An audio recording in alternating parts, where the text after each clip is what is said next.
네, 결혼은 감정의 결합이 아니라 약속의 실현입니다. 우리 결혼 배우자를 소개할 때 뭐라고 소개합니까?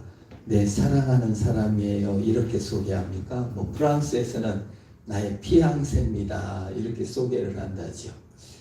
이제 우리 한국 사람들은 결혼 대상자를 소개할 때 참 성경적으로 소개한다 이런 생각을 해요. 이 사람은 장래를 약속한 사람입니다. 이렇게 소개를 하잖아요. 여러분은 어떻게 소개했는지 모르지만 우리 결혼할 사람을 장래를 약속한 사람이라고 합니다. 너무 성경적이에요. 결혼은 약속입니다. 약속을 넘어 언약입니다. 약속은 사람과 사람 사이에 하는 것이죠. 언약은 나와 하나님 사이에 하는 것을 약속을 언약이라고 합니다. 결혼을 영속시키고 영속적으로 연결하게 하고 결혼을 지속 가능하게 하는 것은요, 약속입니다. 지금의 조건이 아니에요. 지금의 환경이 아니에요. 거래가 아니기 때문에 것입니다. 약속이 우리를 자유롭게 하는 것입니다. 요즘은 그게 아니죠. 뭐가 돈이 우리를 자유롭게 한다고 생각하지만 약속이 우리를 자유롭게 합니다. 개는요, 약속을 안 해요. 약속을 안 지켜요. 여러분들이 개가 주인님, 제가 주인을 평생 지켜줄게요 라고 약속하는 개는 없어요. 그냥 자기의 본능을 따라 하는 거예요. 우리 핸드폰이 늘 내 주머니에 있고 늘 검색해 볼 수 있지만 핸드폰이 주인님, 내가 주인과 평생 같이 할게요 라고 약속하지 않아요. 약속은 과거의 상처나 경험의 인정이 아니고 약속은 미래를 함께 만들어가는 겁니다. 약속은 미래를 두고 약속을 하는 거예요. 그 과거의 상처와 과거의 본분이 미래를 깨지 못하는. 그래서 결혼은요, 약속으로 들어가는 거예요. 그래서 창세기 2장 24절에 부모를 떠나라고 그랬어요. 과거의 상처를 떠나고 과거의 아픔을 떠나고 내 현재의 상황을 떠나 미래로 나가는 거예요. 그래서 장래를 약속하는 것이지, 결혼은 장래를 약속하는 것이지 현재 상황을 인식하는 것이 아니에요. 그래서 여러분, 장래를 약속한 사람이라 너무 멋진 말이에요. 너무 언약적인 말이에요. 한국 사람들이 언약을 이해했다, 미래를 이해했다라고 생각을 합니다. 그래서 이 약속은 대단히 중요한 것이고, 특별히 결혼을 통해서 언약을 회복하고 약속을 회복하는 삶을 살아야 합니다. 이 늙은 종 엘리에셀은요, 여기서 엘리에셀의 감정이 나와 있지 않아요. 리브가의 감정도 나와 있지 않아요. 결혼 당사자인 이삭의 감정이 나와 있지 않아요. 물론 감정이 좋은 겁니다. 좋아하고 가슴이 뛰고 너무 느낌이 쫙 와야 되고 이런 건 좋은 것입니다. 우리 젊은 우리 아들도 젊고 딸도 젊은데 배우자를 고를 때 뭐예요? 느낌이 와야 된대. 이 사람이다 하는 게 있어야 된다는 거예요.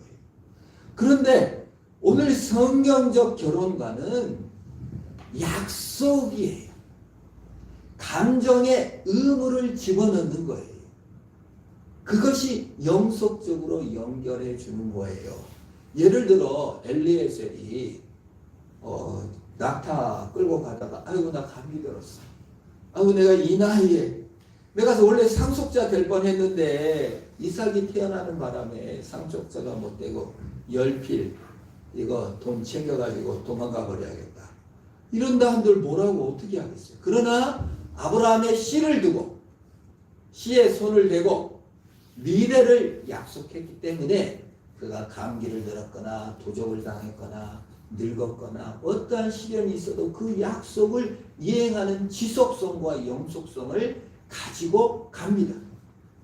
그리고 그 약속을 따라 리브가가 결단을 내립니다. 그리고 그 가정이 그 약속을 따라 보내주기로 하는 거예요.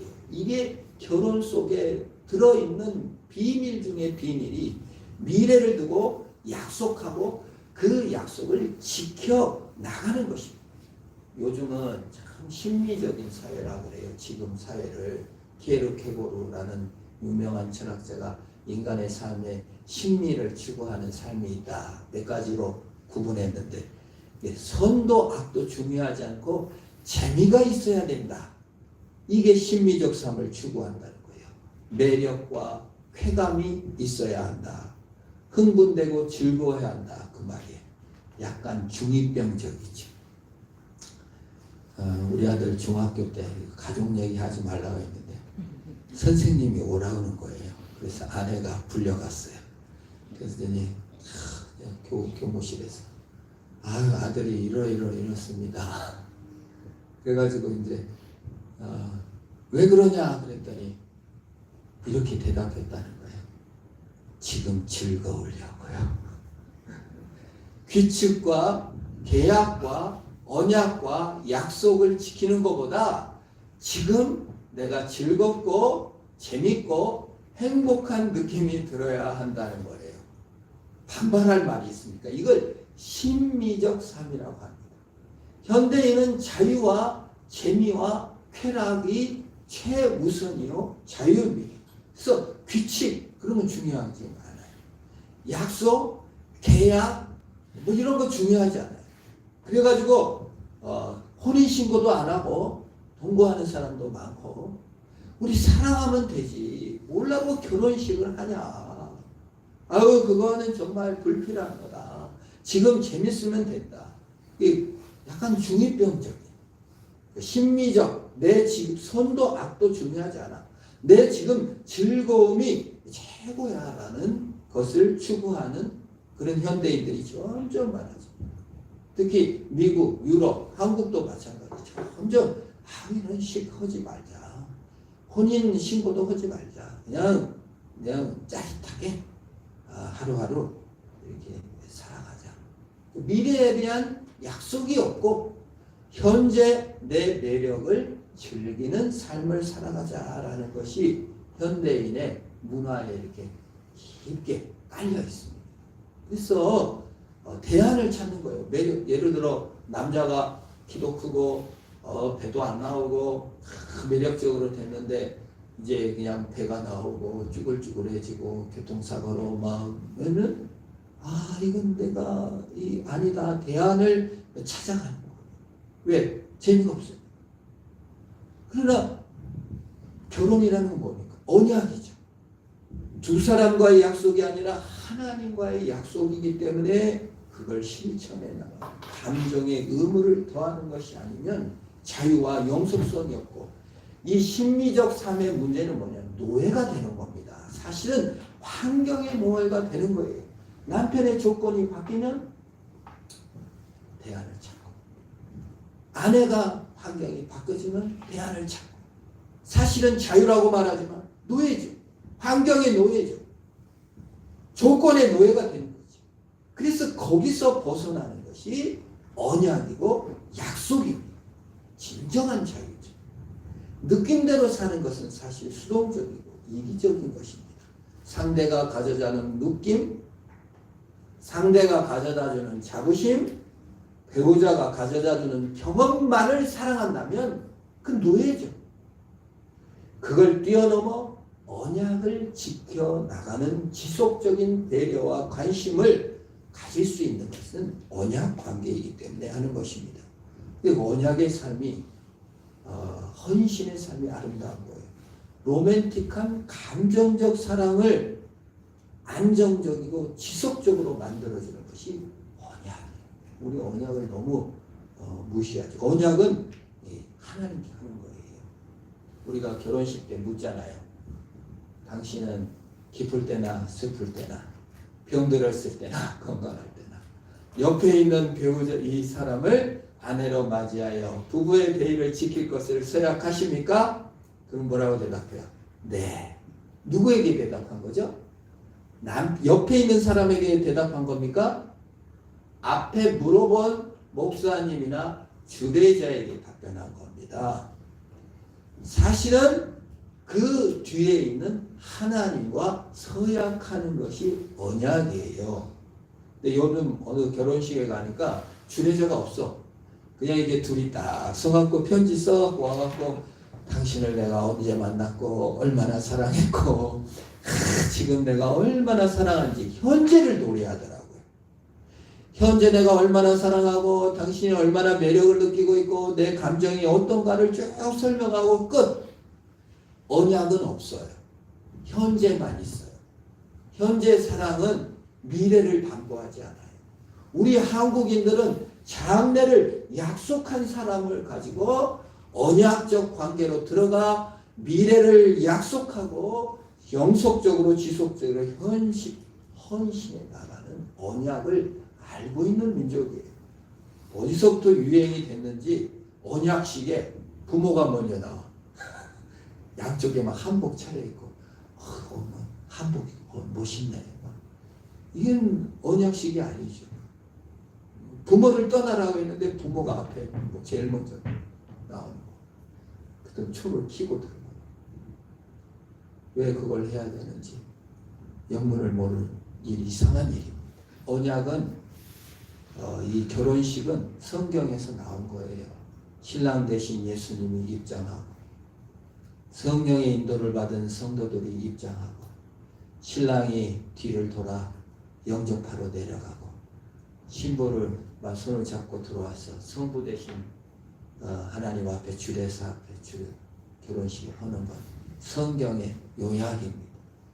신랑 입장부터 시작하는 것 하나님 앞에 언약식입니다.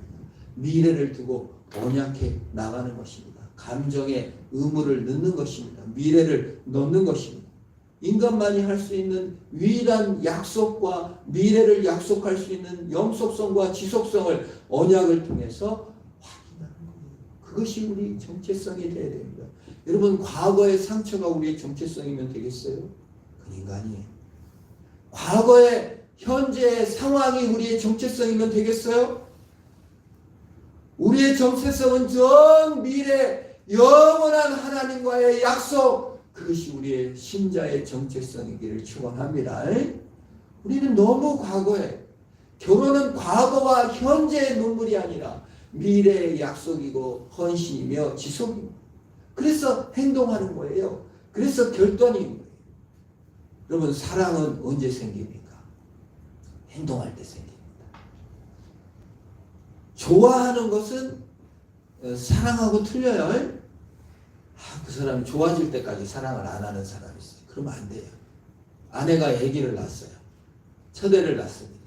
늘 하는 얘기가 자기는 아기를 낳으면 아기가 그냥 너무 이쁘고 사랑스럽고 막 감정이 폭발적으로 쏟아져 나올 줄 알았대요.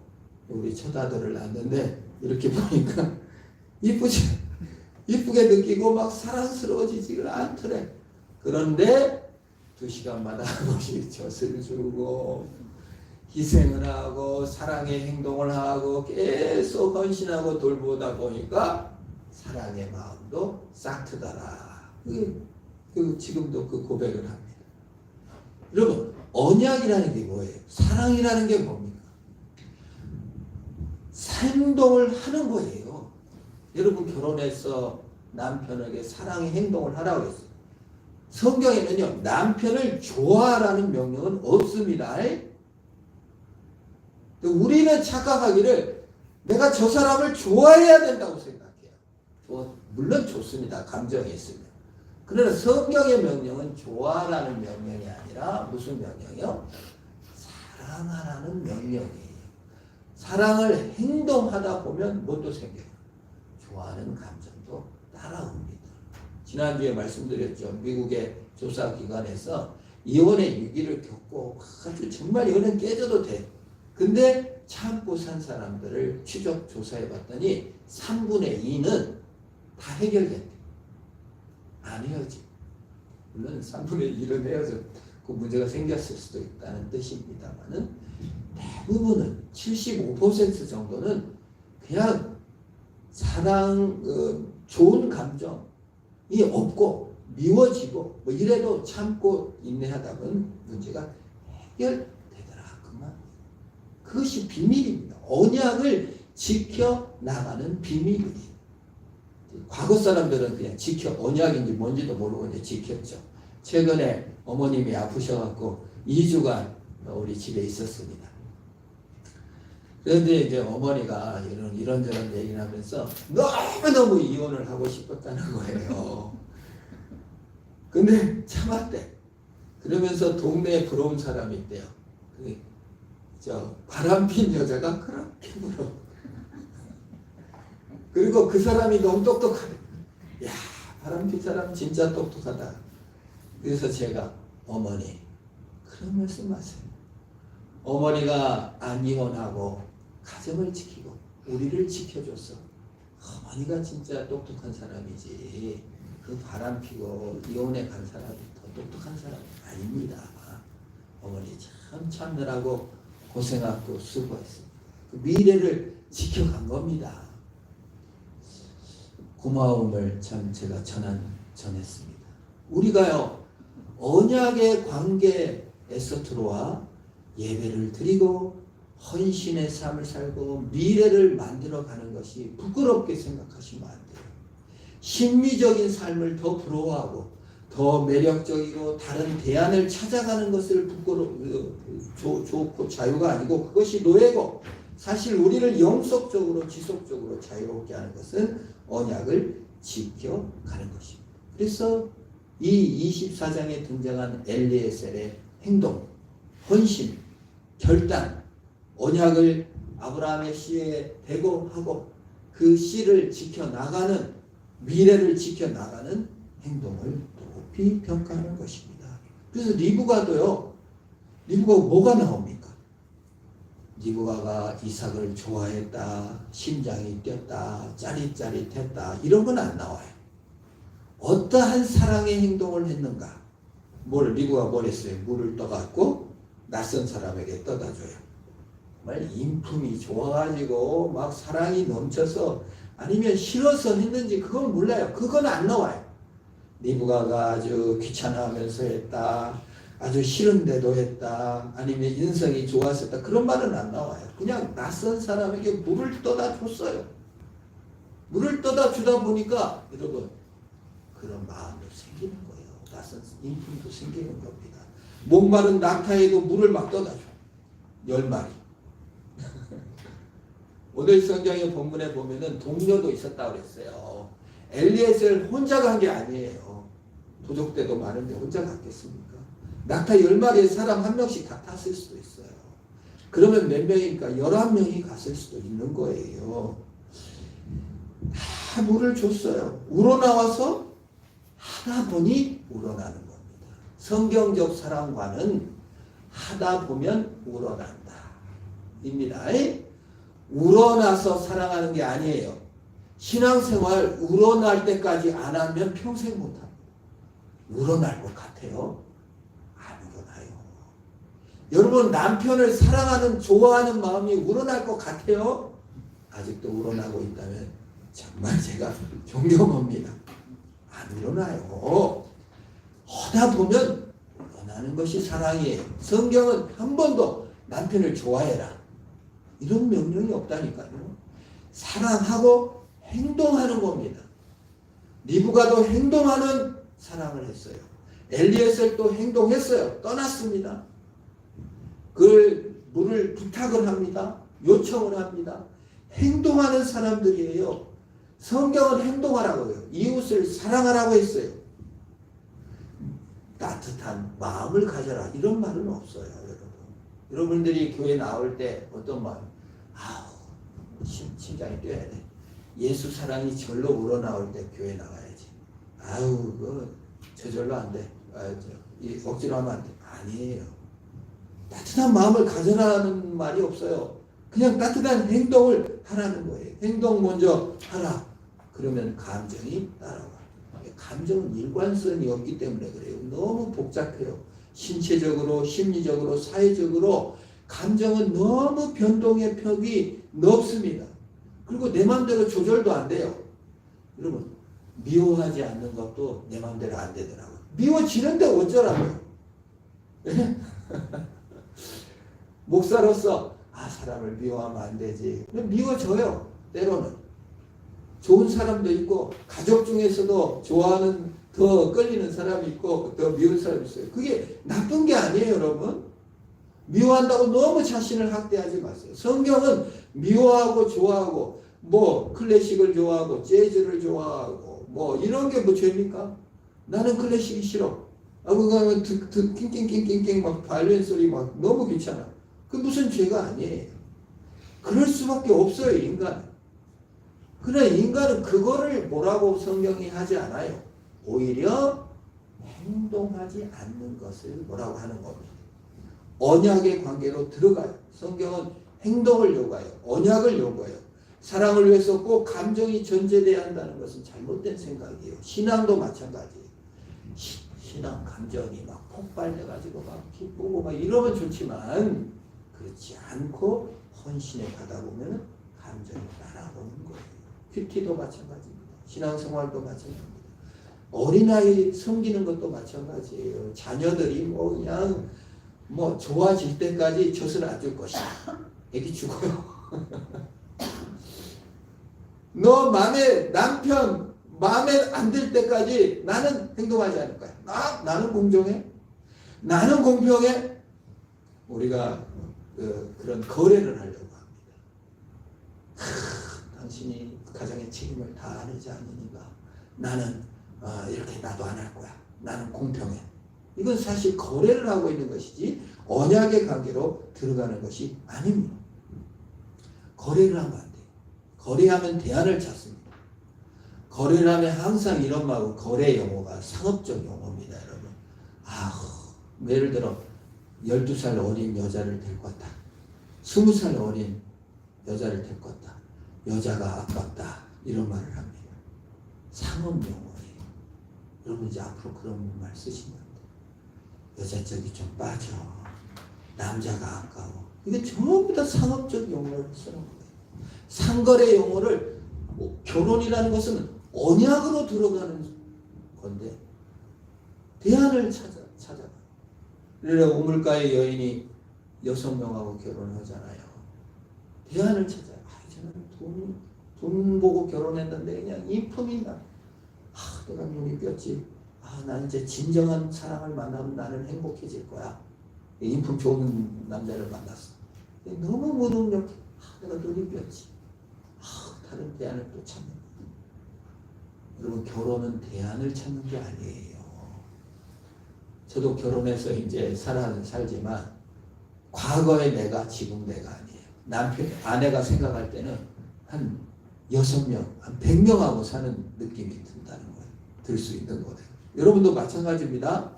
여러분들 남편이 내 아내 20년 전 그 아내가 아니야. 지금 막 배가 나왔어. 몸이 살이 쪘어. 그 여자가 아니에요. 수백 명 바뀌었어요. 근데 그걸 조건이 바뀔 때마다 어떻게 하려고요? 언약이 지켜주는 겁니다. 약속이 지켜주는 겁니다. 행동하고 결단하는 그 결단이 물을 떠다주는 것이 헌신해 가는 것이 가정을 지키는 것이고 예수님의 언약이 예수님께서 우리가 마음에 들고 그냥 헌신하고 막 이래가지고 오셔서 십자가 지시고 부활하시고 승천하시고 성령 보냈으니까 죄를 져가지고 그냥 너무 마음에 안 들고 안 이뻐요. 근데 예수님이 내려오셔서 십자가를 지시고 죽어주시고 사랑을 다 베풀고 나다 보니까 그냥 이뻐지는 거예요. 예수님도 그렇게 하셨다고요. 여러분 가정에서 언약 관계를 회복하시기를 축원합니다. 나는 공평해 이러지 마세요. 주님이 공평하게 저 자식이 반응 없을 때까지는 내가 절대 십자가에서 안 죽을 거야. 그 우리의 구원은 없잖아요. 그러면 언약이 없잖아요. 하나님은 언약적 사랑을 우리에게 채워 주신 것입니다. 물질로 통한 언약으로 들어가야 됩니다. 자녀 관계는요, 의외로 우리가 언약 관계를 쉽게 이해해요. 아기가 연약하고, 아기가 그냥 병에 들고, 아기가 연약해도 그냥 뭐 나이 들어도 다 돌봅니다. 우리 주변에도 많습니다. 자녀들이 막 40 됐어요. 일도 안 해요. 결혼도 안 해요. 집에서 누워 있어요. 근데 부모 80이에요. 밥 해줄까요? 안 해줄까요? 해줍니다. 언약 관계니까. 어떤 부모는 그래요. 만났는데 밥 먹으러 안 나온대. 제발 좀 나와서 밥 좀 먹어줬으면 이쁘겠다. 아무 짓도 안 하고 40 넘도록 그냥 놀고 있어. 근데 그냥 밥도 안 먹으러 나오니까 속이 들끓는 거예요. 그게 언약이에요. 우리 주님은 언약적으로 우리를 사랑하셨다고요. 결혼이라는 것은 하나님 앞에 언약이라고요. 조건을 확인하는 시간도 아니고 과거를 확인하는 시간이 아니고 장래를 나가는 시간입니다. 우리 예수님께서는 우리를 장래를 보고 우리를 선택하셨습니다. 우리의 과거의 상처와 눈물과 죄를 멀리하시고 영원한 천국과 행복을 위해 우리를 부르시고 언약으로 들어갔습니다. 그걸 배우는 시간이 결혼의 순간입니다. 언약의 순간입니다. 여러분 가셔가지고 아이고 주님 남편 좋아지게 하소서 그런 기도는 하지 마세요. 가서 행동하세요. 가서 섬겨요. 사랑했다고 생각하고 행동하다 보면 사랑이 깃드는 겁니다. 그것이 성경적 언약이에요. 리브가 결단하잖아요. 네! 따라가겠습니다! 키가 큰지 작은지 이런 거 안 봐. 학벌, 과거, 상처 이거 안 봐. 네! 따라가겠습니다. 그것이 우리의 언약입니다. 결혼입니다. 삶입니다. 상거의 삶에서 언약의 삶으로 승리하시기를 주의 이름으로 축원합니다. 기도하겠습니다. 하나님 감사합니다. 약속하고 언약할 수 있는 사람이 되게 하신 것을 감사합니다. 나랑 약속하시고 언약하사 십자가에 죽어주신 것을 감사합니다.